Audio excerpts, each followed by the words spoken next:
Greetings, Earthlings, and welcome to a book review. I've been reading a lot this summer, and actually, what I'm going to review is actually the second book that I've read this summer, and I'm in the middle of a third book that I'll post. But I wanted to review this one first because I just finished reading it just last week, so I wanted to review it while it was kind of fresh on my mind. So I just got drawn to reading. Hopefully you can see that pretty good. This is The Summer Dragon by Todd Lockwood. This was recommended to me by a friend of mine who he really likes dragons and he reads a lot of dragon books. And so I was looking for a good fantasy book to read, and he recommended quite a few, but he said this one was pretty good. And right now there's only one. It does say, though, the first book of the Evertide. So there are definitely going to be more. I don't know how many more. I haven't really read up on this author to really know much about him. And if he has, a whole series planned, or if it's just going to be a trilogy, or what the deal is. So to just get to the point here, I did like this book. I did enjoy it.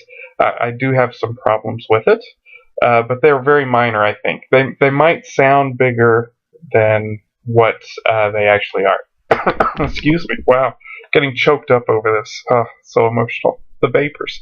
So what this is about a family that raises dragons, which that was interesting to me. I don't read a whole lot of fantasy, despite what some people may think, because it's hard for me to get into for some reason. I like those fantasy movies like Lord of the Rings and things like that, of course. But most of the time, I don't read fantasy because they're very they get caught up in their own world, so to speak. To me, I think they spend too much time world building, which I agree is important. You got to know the world that it's set in, because typically these books aren't set in everyday world. So, anyways, going back to this, sorry for the little rant there. So this family that raises dragons, and what I was getting to is I've never read a fantasy book or heard of a fantasy book where the dragons aren't, either the villain, they've got to slay a dragon, or they're these mythical creatures. I've never viewed them or read them as, where they're kind of like cattle or horses in this. Granted, they're intelligent. They do speak, but they not fully. It's kind of, think of like a parrot. You can teach them words, but the dragons know what the words are. So I found that very interesting. I kind of wanted to know more about it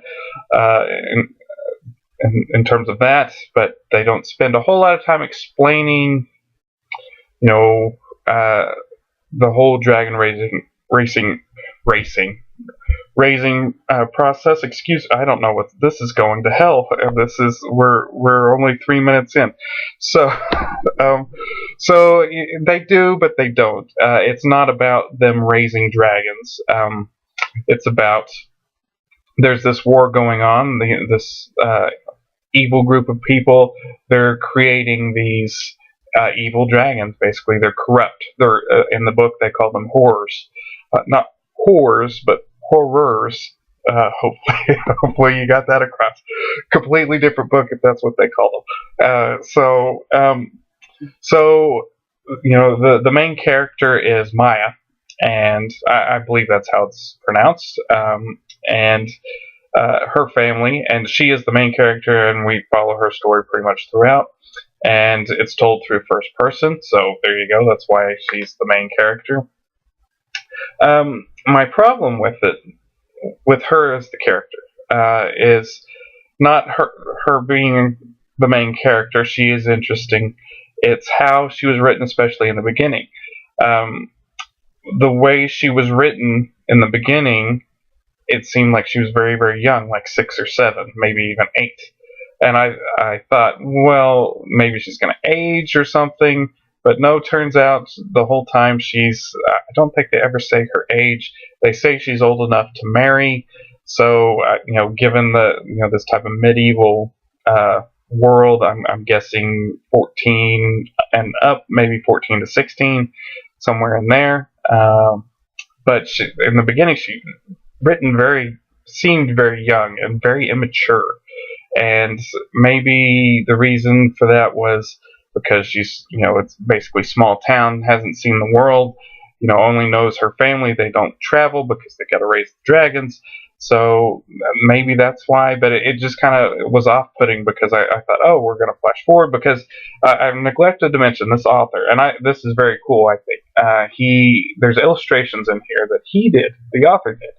I don't know if you see that very often outside of children's books.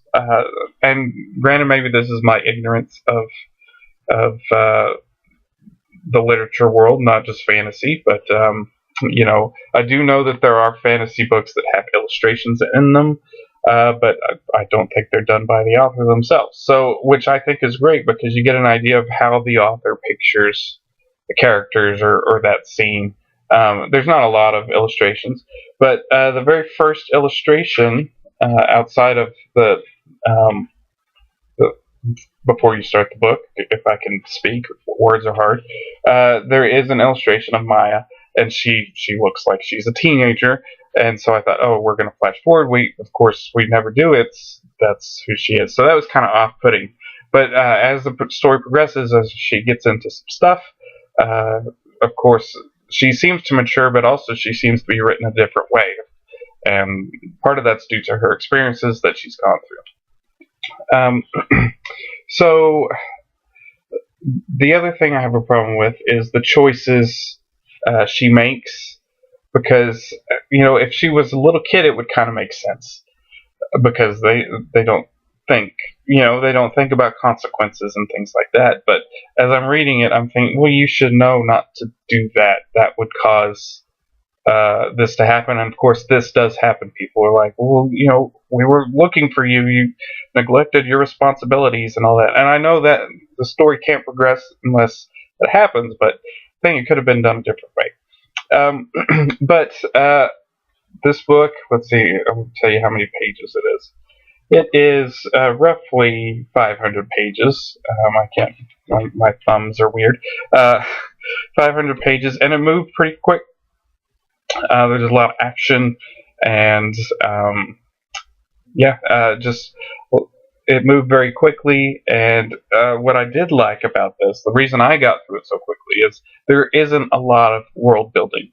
It did drag a bit. They were talking about religion. This book deals with the religion, not anything existing. It all deals within the world. But it brought up interesting things about conflicting religious ideas and ignoring facts, I guess. Evidence is about a better way to put it.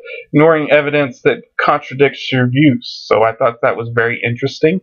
I don't know if this author has some sort of background in religion, or if he, had the same issue where he disagreed, or if it's just a story. Maybe it's just all fiction. But that was done very well. Like I said, it did get hung up on that a little bit in the middle, and I'm just like, okay, I get where you're going. Let's just move on, and eventually it did. So it wasn't too bad. So yeah, I would recommend it. It was recommended to me. It was a good recommend.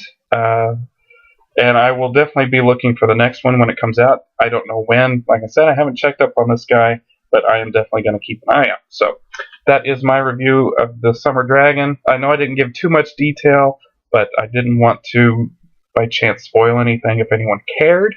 So, but just know it's a good book about dragons, raising dragons. There's an evil dragons. There's fights. That's really all you need to know. So I keep looking at myself. I'm sorry, I should be looking up here, but I can't take my eyes off myself. So okay, so that's it.